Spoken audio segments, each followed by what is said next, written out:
This show is listener supported. You can join us and help our show grow to support more adoptees by going to adopteeson.com/partner.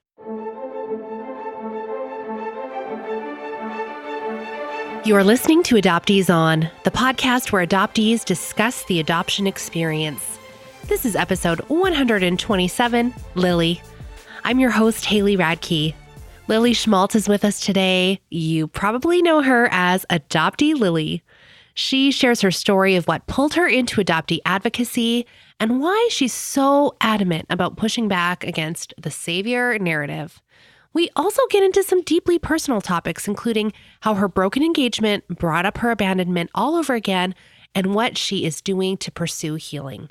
We wrap up with some recommended resources, and as always, links to everything we'll be talking about today are on the website adopteeson.com. Let's listen in. I'm so pleased to welcome to Adoptees On, Lilly Schmaltz. Welcome, Lilly. Thank you so much for having me.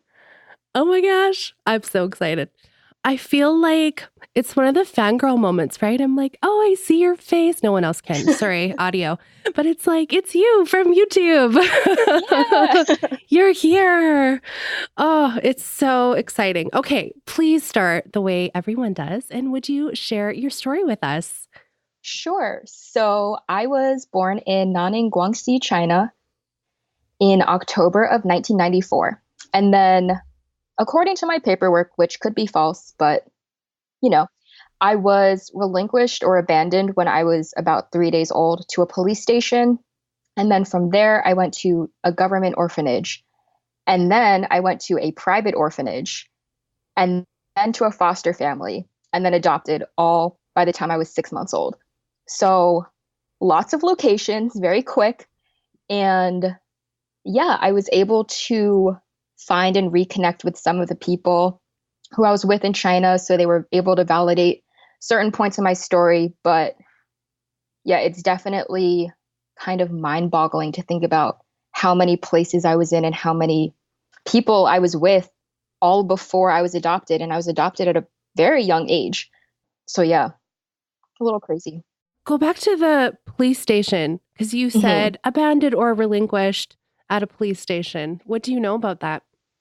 So this is probably the part that was falsified, but basically my paperwork said that my biological mother placed me on the steps of a police station to ensure that I would be found. And then I was found and they just brought me to an orphanage. So they're, I guess, predicting that was around October 18th, 1994. And they, based on my weight and stuff, that I was like 3 days old.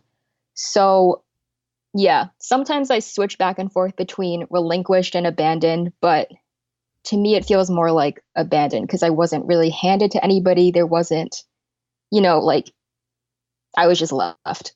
So you said that you were able to connect with some people from one of the orphanages you were placed in?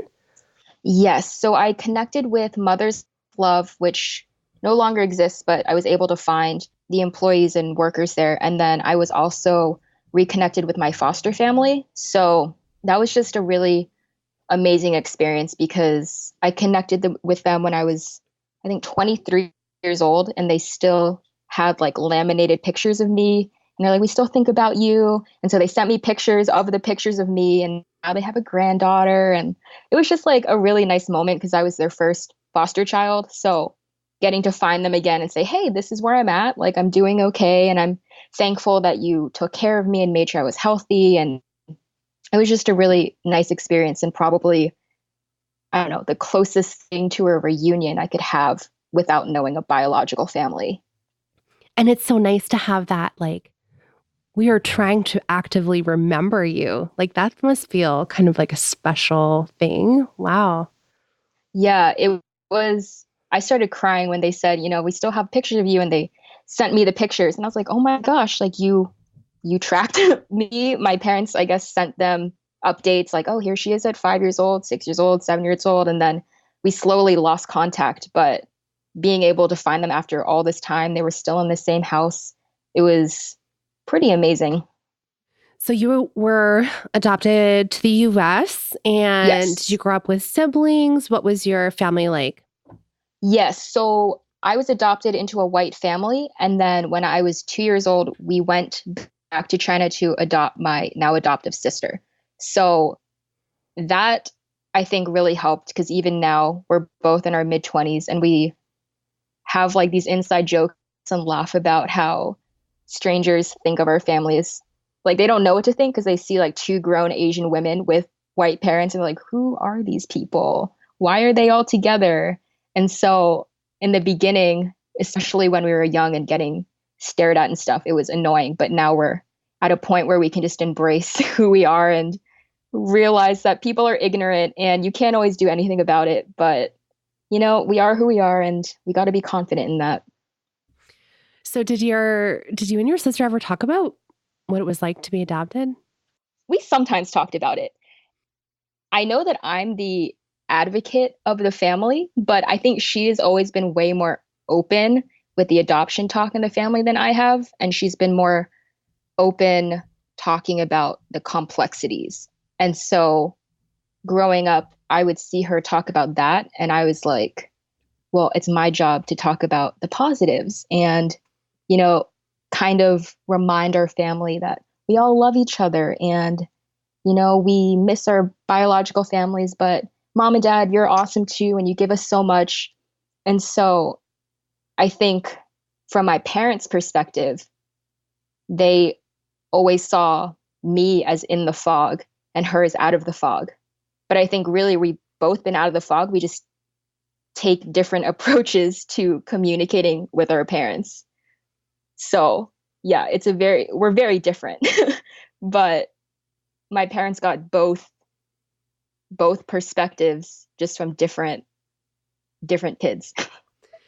That is so interesting because if you would lay that scenario out, right? What you just described, and then say, okay, so which sister has the public presence and is being turned into this like adoptee advocate who really calls people out on their stuff? I mean, I'm not picking you, right? Like what drove you in this direction then and her maybe not? I think it was that, so my parents were always very accepting of her views and what she talked about.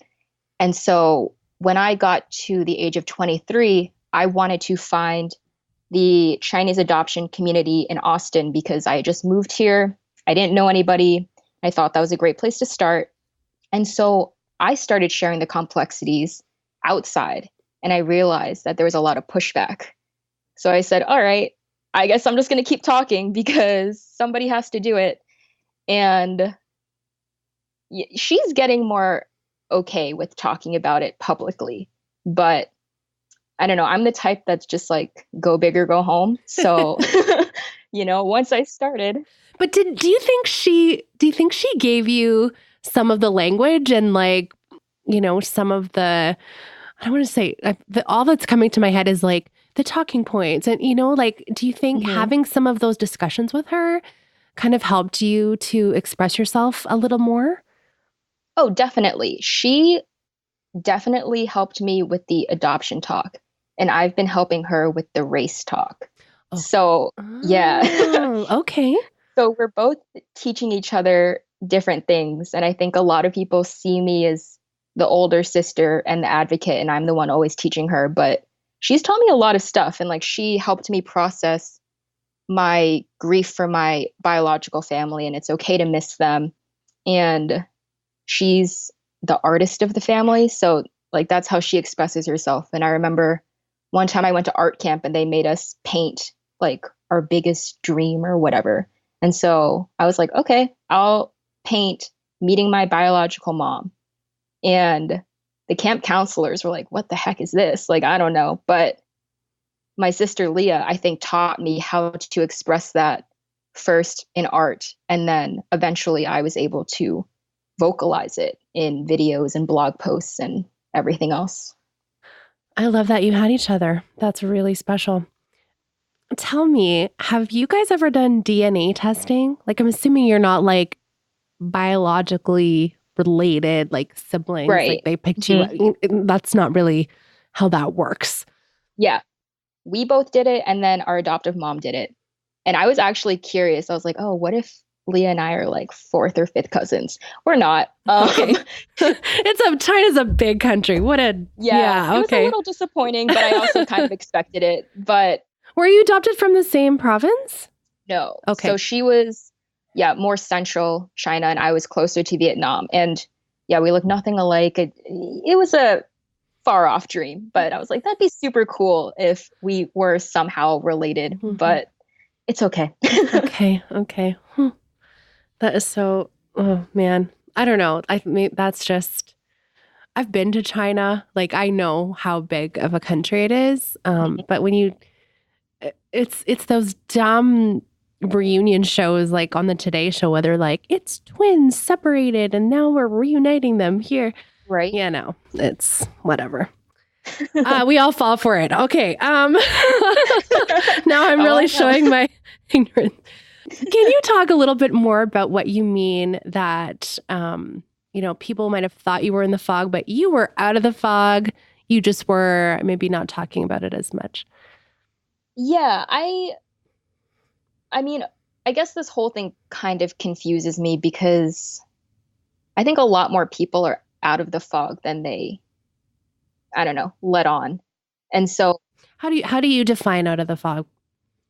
I define out of the fog as just recognizing all the complexities and the trauma and the loss with adoption. And so when I talk to people who seem to be in the fog and I get into these deep discussions, they still say like, I really miss my biological family. And I don't know how I miss them because I never met them or something. And I'm like, that sounds kind of out of the fog to me. That's like, you realize you had a life before, you had a family before, you had an identity before.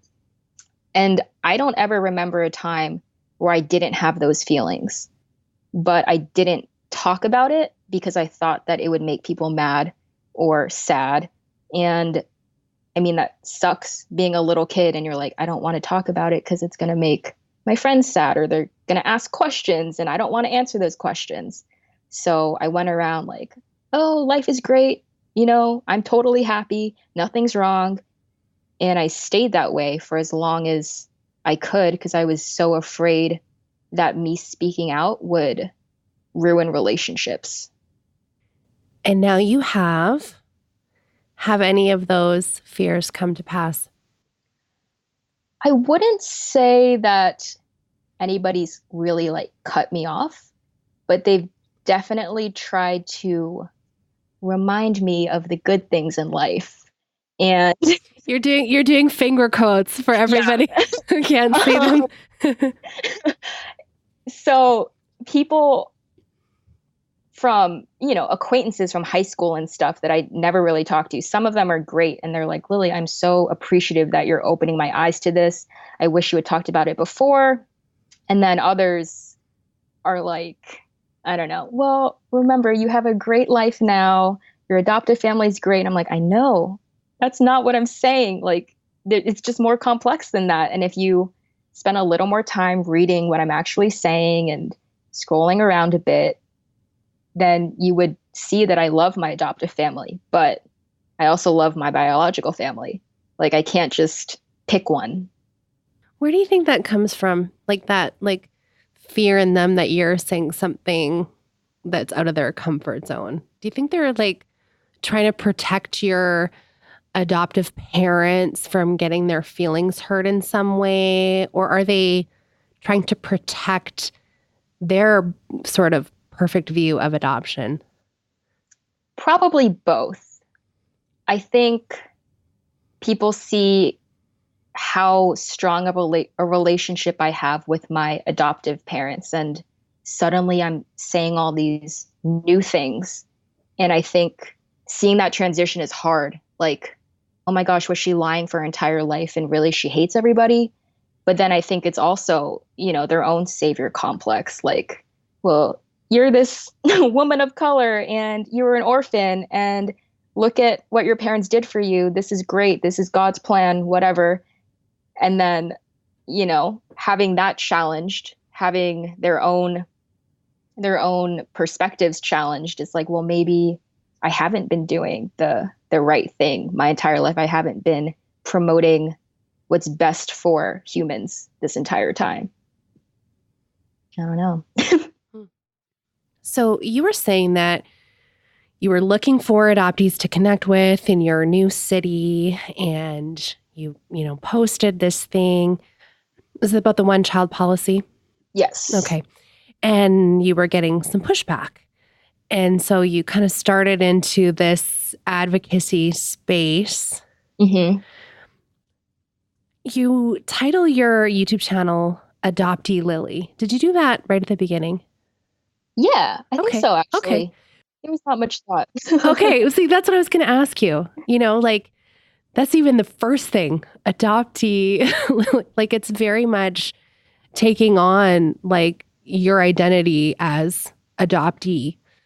It just made sense because adoption has really shaped my life. It's brought me a lot of great things, but it's also taken away a lot of stuff. And I mean, I can't stop being adopted. And everything I talk about is as an adopted person. So it just made sense for me to become Adoptee Lilly. Like, you can't listen to my experiences and only think of it as if I wasn't adopted, which is kind of ties into why I talk about race too, because people don't understand why I talk about both. But I can't stop being one thing to advocate for something else just to make people happy or make people more comfortable. I'm always going to be all these identities and all these different things. One of the quotes I took off your Instagram page, this is what you wrote. I advocate for adoptee rights. I'm not here to provide loopholes and permission for you to continue your behavior. Please explain. Okay. I've started actually like moderating my comments for once because I didn't do that before and it was super triggering, but now I'm just devoting the time to it. But basically what I see happening is I'll post something like, hey, don't do this because it's harmful. And usually parents will comment like a few paragraphs that are oversharing. And it's basically like, well, this is my situation. Like, am I allowed to do it here? And I'm like, no, like it's still harmful. You can't do that. And so it's just annoying when I spend the time reading this comment. I'm like, all right, what are they really getting at here? They want me to say, okay, I read your story. I read your situation. You get a pass. And I'm just not here to do that. It's not my job. Good for you. I would have loved that post 10 times if I could. It might be a little harsh, but got to do what you got to do. But at some point, it's just like, you just keep seeing the same things over and over and over. It's the same thing in my DMs. Okay, Lily, it's the same thing. Especially if I post, so I'll post a question in my story to adoptees, to invite adoptees to respond to a question of some kind. And then I post all their answers anonymously. And I don't edit out. I just post what I get. And they're candid because their name's not going to be up there. And then I get the hopeful adoptive parents DMing me, right? Yep. And then they're like, oh, but in this particular these people need to be adopted, right? I'm like, are you listening? I don't know. Are you listening? So I love that idea of like, I'm not here to give you permission and give you loopholes. No. And the best ones are when they just message you and they ask, well, so should I adopt or not? And I'm like, why are you asking me this? Like, just like educate yourself and you figure out if what you're doing is right. Like, I cannot tell you if you should adopt or not. Should you save $50,000 and wait in line for the next healthy white infant? Let's see. Exactly. I don't know. I mean, what do you think? Don't you feel sometimes like, I don't know. It's like, I have very young kids and they ask me really, I mean, for kids, they're like thoughtful questions, but like if an adult came to you You're like, this is a dumb question. You're just asking for permission. Exactly. Yeah. Okay. Next quote from your Instagram. This is it. You're like, oh man, you're really coming. I'm ready. Why is my story such a threat to you? I don't know the answer to that, and I still ask it, but I mean, that's something I think about a lot. If I'm just sharing, hey, this is something I experienced today. Why does it make people so mad? I'm not saying, hey, you did this to me. I'm not calling anybody out, but they get really fragile. And I think part of it is because in their lives, they probably exhibit the behavior that I'm talking about, but maybe they don't realize it yet or something. And that's the only explanation I can think of. Because if I'm listening to someone share their experience, I'm like, man, that's interesting. That's something new to me. I'm not like, why are you saying that? That's terrible. Totally. It's bizarre, the pushback you get sometimes, right? Okay. So going back to this idea that you are Adoptee Lilly and you're also a person of color, and these are the things, this is your experience. These are the things you're sharing about. These are the things you speak to.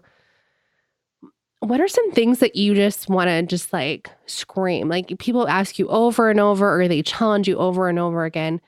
From that experience, your personal lived experience, what is something that you just really want people to get? I mean, I think the biggest thing, speaking as a Chinese adoptee, is how white adoptive parents of Chinese adoptees don't believe that we experience racism. And that's just mind-boggling to me. Okay, say more about that. It's just, okay, I guess I have to add this disclaimer because I have to, but no, I'm not saying all parents say this, but so many will come back with the like, well, my daughter's never said this to me before, so I don't think it happens. Or, some experience could be very obviously racist, but it's more like, no, they're not being racist. They just don't understand. It's just ignorance. And I'm like, no, there are certain things, certain words, certain actions you do that are racist.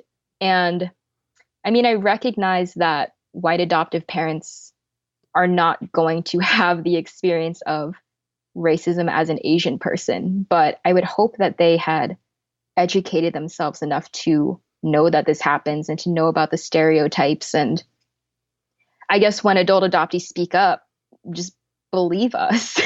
Like, this isn't a rare occurrence at all. It happens all the time to everybody. So it's something you should prepare yourself for. Did you grow up in a multicultural area, or was it predominantly white? What was your childhood like? It was predominantly white. There were about, I'd say, a handful of other Asian kids in my classes. I think there was one or two, aside from my sister and me, who were Asian adoptees.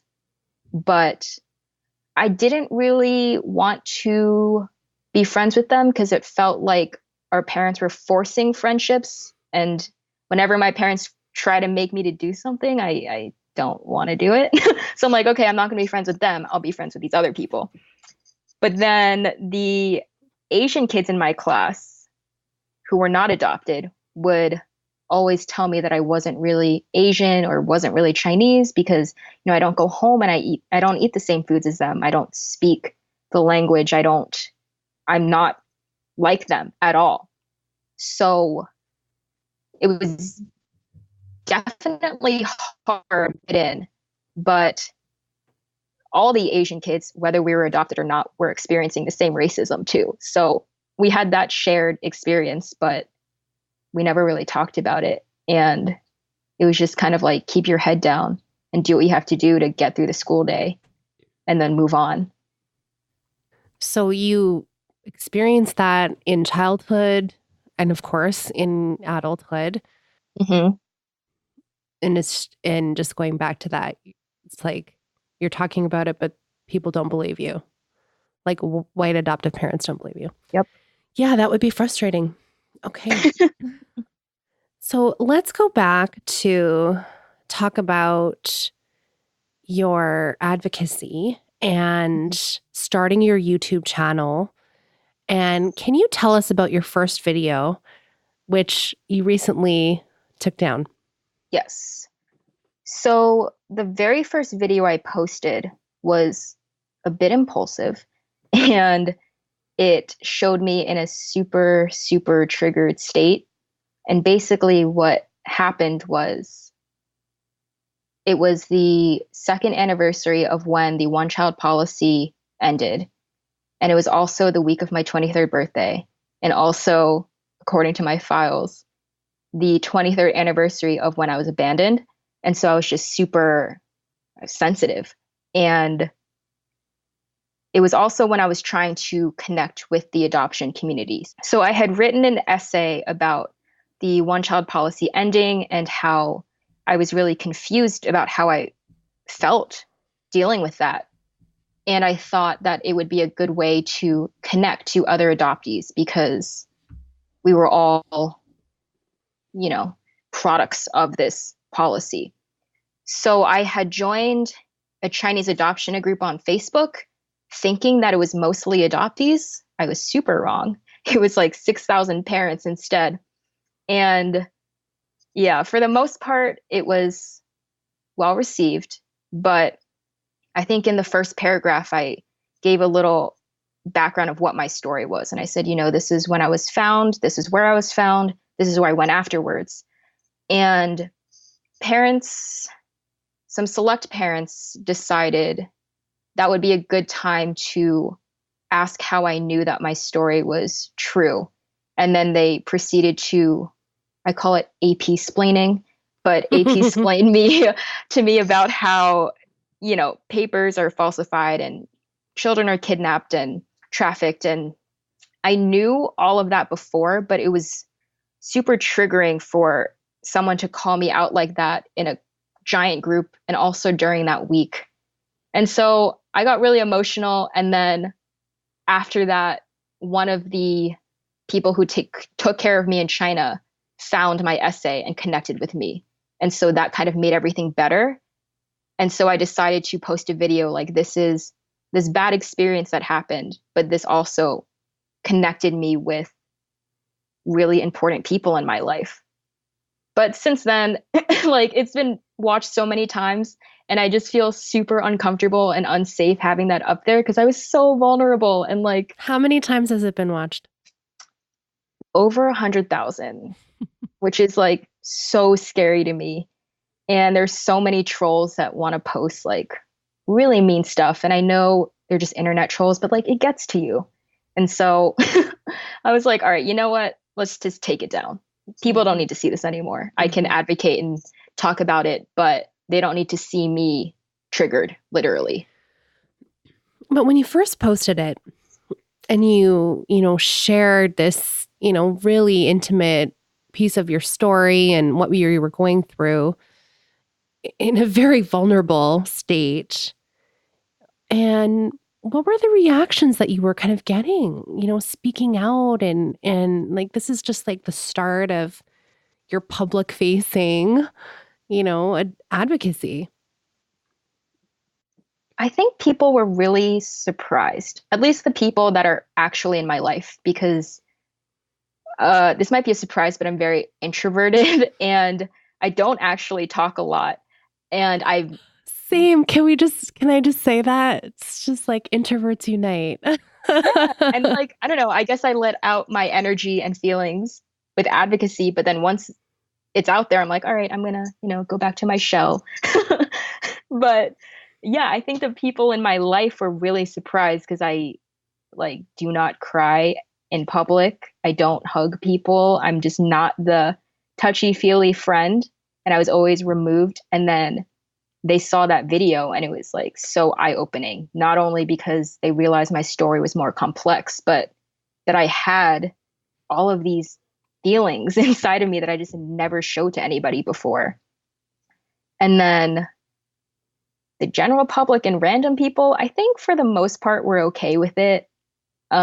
There's still trolls and the hardcore adoption is a blessing people who, pushed back. But overall, it was okay.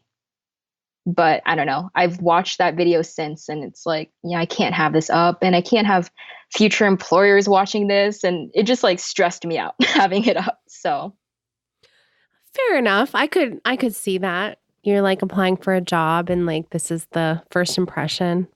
mm, yeah, a little weird. A little bit. Yeah. Okay. Can you just tell us a little bit about, the last couple years? Because when did you post that? Was that in 2017? It's exactly 25 months since I posted that. Yeah, because I Okay. checked the date. Yeah, so I am a graduate student, which is really stressful. And so that's kind of where also my advocacy has taken me, just general mental health, because I recognize how important that is. And then I was engaged at some point, and that was called off, which was really hard because it was like another trauma and second abandonment. And so I've been talking a lot about that in my advocacy just because it mimicked my adoption so well.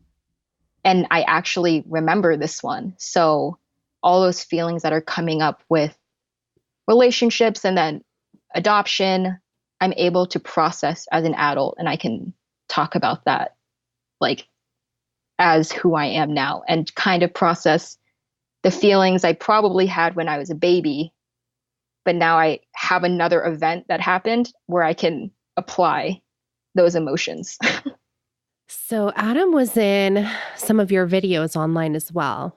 And Yes. those, I was looking through today, a lot of those are still up. And you're talking about what's it like to be in a relationship with an adoptee. And he's, giving tips and things. Mhm. And, as you just kind of alluded to, but it was a very public breakup because everybody was counting the days. They're like, you share your wedding hashtag and this Yeah, happens. Are you comfortable talking a little bit about that? sure. Yeah, I was debating taking those videos down, and I talked about that in some of my posts. And it was actually really surprising that people asked me to keep them up because adoptees had shared them with their partners, and it sparked these really good conversations between them. And I mean, I rewatched those after because I was really debating, like, what did he say in this? Should I take it down? But for the most part, like, the advice was really good. And so I was like, just because a relationship ends doesn't mean that it was terrible the whole time. And he has helped a lot of partners be good, significant others. So I'm going to keep it up, I think, for a while. But yeah, it was definitely, I mean, it didn't have to be as public as I made it, but I found it very relevant to adoption because my whole story was based on the fact that, well, not the fact, the idea that my biological parents loved me so much, they gave me up to have a better life. And then those were basically the words used for canceling the wedding. It was, I love you so much. I can't be the person you need me to be. I'm going to give you up. And I think I like blacked out for a second. I was so triggered. I was like, what is happening? Are you kidding me? But yeah, it was, I don't know, the whole adoption and then relationship thing was always like, no, I love you so much. You need a better life. So go live it with someone else. Go live your life without me. And it's hard to reconcile that idea in my mind because, like, if you love something a lot, you don't give it up to me. And so I don't know. I recognize it's really complex. And with adoption, it's complex. My biological family could definitely love me, especially with the circumstances and the government and, everything happening in China. But naturally, to me, if you love something, you don't give it up. What was it like being the public figure sharing this and then having people put their more than 2 cents in? It was annoying because Oh my I'm gosh. going to be honest. Okay. It was annoying. Okay. I did not expect that word. That was awesome. Yeah. Well, so in the very beginning, everything was very fragile and unstable. So I didn't know how much I wanted to share, but I knew that this was important to share as an adopted person because, I am an advocate. I'm sharing these experiences. And if I experience a second abandonment like this, and I want to show how it affected me. But I also recognized that Adam was in a very vulnerable place too. And so I couldn't share, well, this is why he did it. This is the exact situation. And so people would make assumptions and then tell me, how I should handle the breakup. And I was like, you don't even know the whole story. It's gotten better, especially because Adam and I are both in better places individually. So he is now comfortable sharing that he was hiding a struggle with addiction. And so at this point, I do think that I am better off. I mean, I still think that it was traumatic and, there was still a bunch of complexities, but it was, it was annoying when people were DMing me and, telling me that I'm not better off and he's just, has cold feet and is selfish and it's immaturity. And I'm like, no, I just can't tell you. I can't share his story yet. So just please be respectful. Let me heal, let him heal, and we'll talk about it when we're ready. It's interesting, isn't it? You share so much of yourself that you have carefully chosen and selected to curate, but when people, view you as a public figure and they see you sharing a lot of intimate parts of your story and they feel so connected to you and like they know you and like they're friends with you. And then that extends to feeling like they have a right to tell you Mm-hmm. it's things you didn't know you signed up for, hey? It's I guess it's kind of a compliment because they feel connected to me and they feel like, they're my friend just from watching videos. But, even just everyday interaction, it's always kind of awkward when I get a message and it's very clear they've watched a lot of my stuff. They feel like they know me and they ask a lot of personal questions and I don't really mind it. But I'm like, can you just at least tell me your name first or something so I know who I'm talking to? Because you know a lot about me, but I don't know anything about you. So, yeah. Well, there's that. Yeah. Okay. I think last thing on the breakup, if you're comfortable sharing, of course, what are some things that you've done to, process? And you said like this is kind of bringing back this abandonment theme in your life. And are you a proponent of therapy? Do you journal? What are some things that you've actually done to kind of work through healing stuff? Definitely recommend therapy. My therapist is also an adopted person, which is the best because she gets all of it. Awesome. That's yeah, awesome. it's great. But yeah, for the first like 3 months after the breakup, I didn't actually process it because I think I was kind of in survival mode and I was just doing everything I could to maintain this connection and this relationship. And so that was really unhealthy because I was, not really following my own morals and values. And I was making excuses for toxic behavior just because I couldn't be abandoned again. And then I really started processing it more in therapy. I started writing. I read a lot, just like general fiction to escape the world because, you have to sometimes. But yeah, it's, I don't know, probably cliche, like saying, oh, time heals all wounds and stuff. But time did help and distance helps and forcing myself to go out and reconnect with my friends and bring back a routine in my life and remind myself that I can do things alone. I don't need a partner. And yeah, it's amazing to have relationships and connections with people, but I'm not entirely dependent on them and I'm still my own person. So I started just really valuing myself more and recognizing, my mental health matters too. I matter too. So I'm going to take these steps to take care of myself. So then once I'm healed, I can help other people. I love that. Thank you so much for sharing that. I really appreciate it. And I love that thought. Once I'm healed, I can help other people. So I don't want to bring this up, but you are so much younger than me. And you're 25, if my math is correct.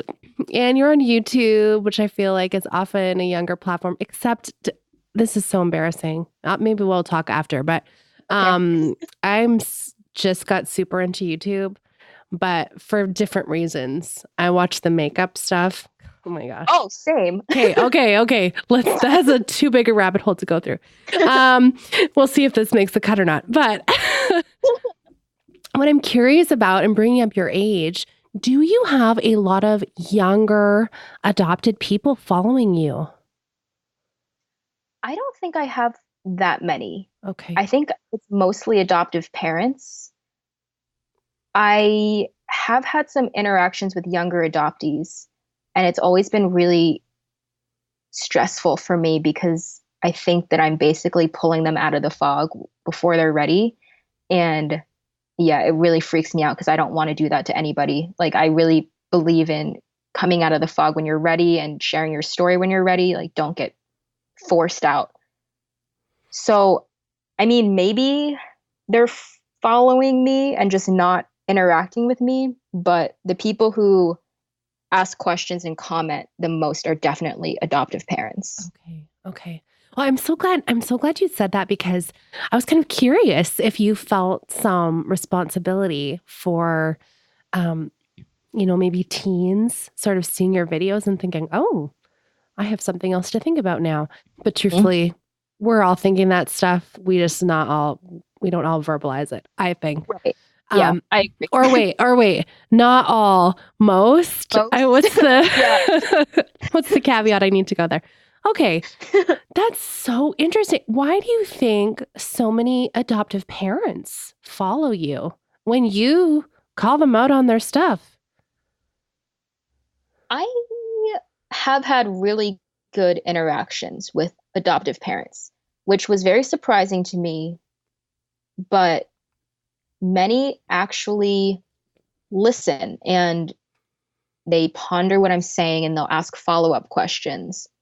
So I think, everybody wants to do better, but maybe it takes them, 5 or 10 videos to really confront what they're dealing with and feel comfortable enough to talk to me. But I don't know. So on the whole YouTube, it's not hashtags, but you can tag things. So I'll tag just like China adoption, gotcha day, to get things seen to the people I think need to see them the most. And unfortunately, it means that all of my suggested videos to watch are like, watch this gotcha day homecoming video. And I'm like, nope, no, thank you. But I don't know if I just start off very blunt. So adoptive parents start watching, like, wait, what is she saying? And then they get sucked into this rabbit hole. But yeah, I don't know. I don't think when I was younger, I would have watched anything adoption related on YouTube. I wasn't really interested in that. And I don't know I'm sure there are young adoptees who are, but maybe they're just too afraid of, hurting their adoptive families, or they don't know what to search for. They don't know there's a community out there, because I didn't really know there was a community out there. So yeah, I want to help adoptees the most, but I think for what I'm doing, the best way to help them is to educate their parents and, make sure that their support systems know everything that's happening, because I find it awkward to contact a young adoptee and say, hey, do you experience this racist thing? Or do you experience this microaggression about adoption? Because, they might and not realize it, or they don't. And then I'm like, oh, okay, never mind. Sorry for pointing that out. Yeah. Yeah, like I don't want to force someone to share if they don't have anything to share. So I just share what I experienced. And I think however I'm tagging my videos or something, it's mostly reaching adoptive parents. Hmm. Well, that is a brave world you're in, my friend. Okay. If there was like a 15-year-old Lily out there who is in your similar situation, what would you want to say to her? What would you, oh my gosh, what would you have needed to know when you were 15, just about that adoptee life? I would tell her that she's not alone and that what she says about her story might hurt people, but sharing her story is going to let her explore who she is and really live an authentic life. She doesn't have to hide, she doesn't have to lie to people.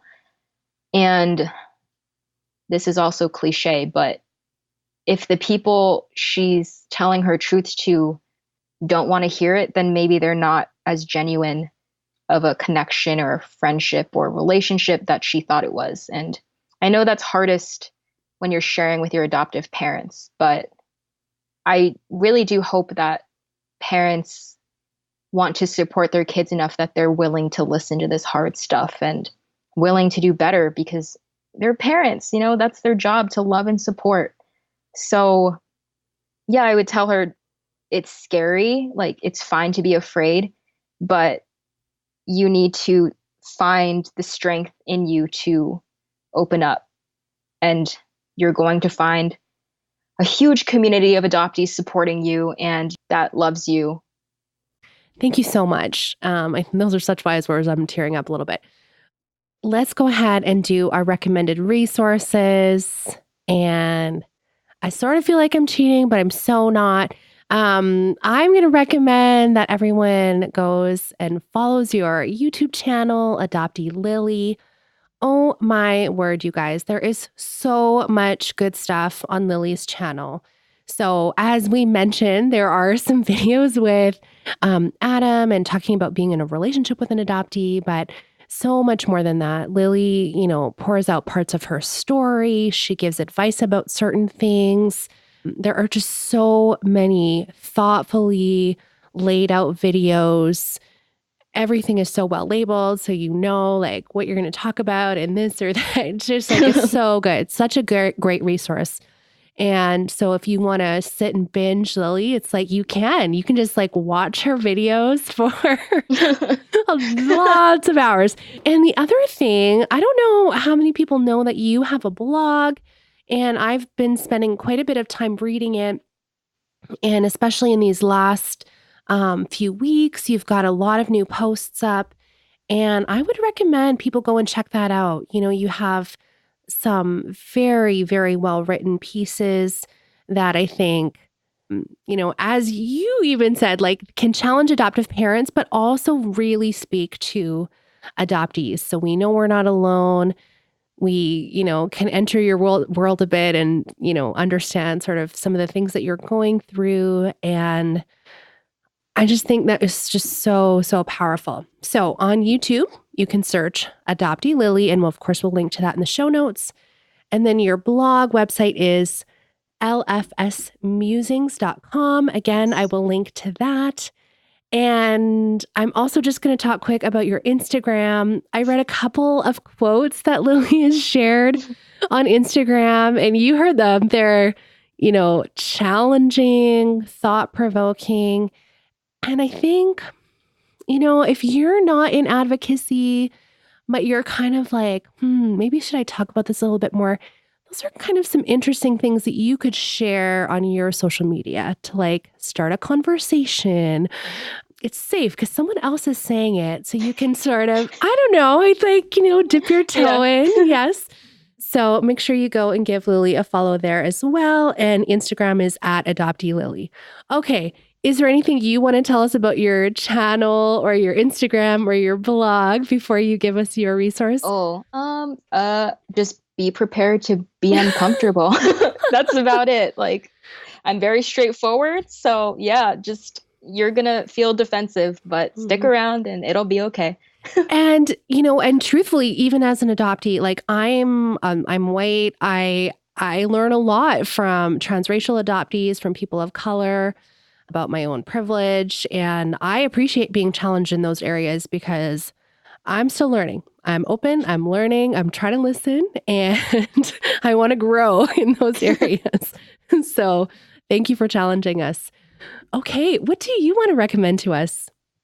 So I was going to recommend this artist. His name is Andrew Gray, Gray, and he's a painter.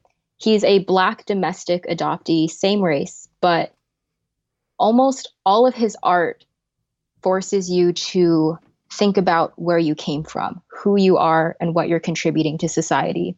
And I think that's really important as adoptees to really just reflect on where we came from. And, our experiences might not totally define us, but we can grow from them. We can try to be better humans this way.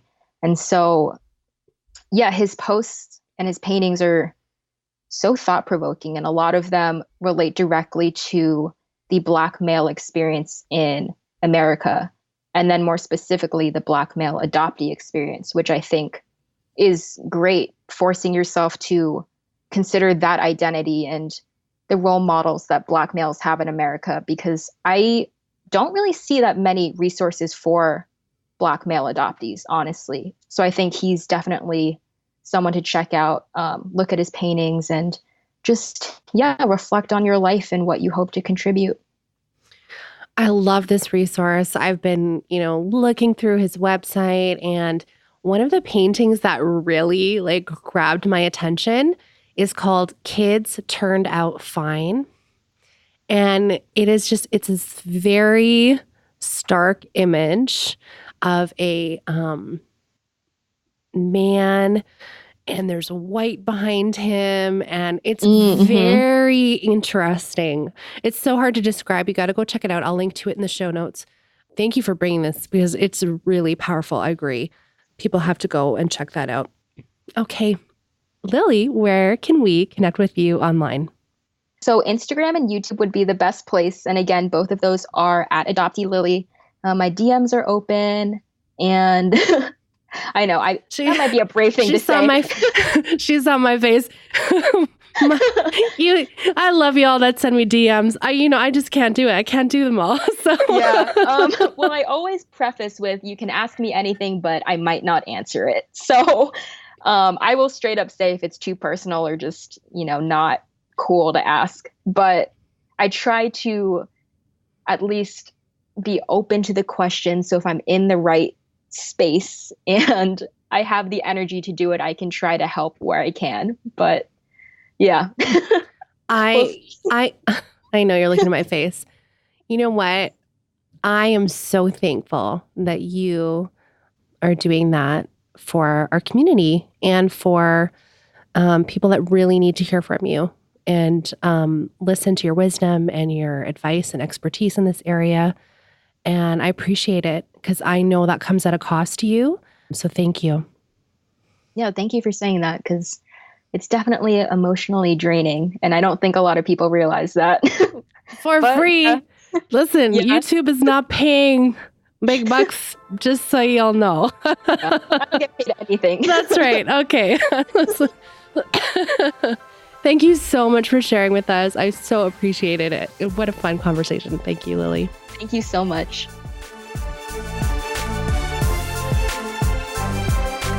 I am so grateful for people like Lilly. I know she is representative of so many more adoptees who are advocates in the online space and who work, tirelessly answering people's questions and being that online support for free. People give their emotional labor in this way, and it can be so taxing. And I am grateful that there are those of you who are so generous with your time and your expertise, and you're really helping teach the adoption community about the adoptee experience. So thank you. And, it's okay to take breaks. It's okay. We need you in this for the long haul. So make sure you're taking good care of yourself. I want to let you know some news about our holiday schedule. So the good news is we have one more brand new episode for you before we take a little break for the holiday season. So next week's episode is going to be our last new episode until mid-January. We'll be back with all new shows. And I'm so honored that I get to keep doing this for you every single week. And, I have run repeats in the past. I'm not going to do this holiday season. I think you guys know how to access the back catalog. If you need it, go back and listen to some of the Healing Series episodes. Go back and re-listen to Surviving the Holidays, the new one or the old one. There's a couple episodes on that. There are some really, really good Healing Series episodes that you can binge while we're on a little break and spending time with our families. So grateful that I can do this work for you and want to take my own advice and refresh and be ready to be back with you in January. So thank you so much for my monthly supporters for making that possible. adopteeson.com/partner has all the details. And there's still more episodes of Adoptees Off Script if you are a supporter over on Patreon. So adopteeson.com/partner has the details for that. We will be back next week with one more new episode. So thanks so much for listening. Let's talk again next Friday.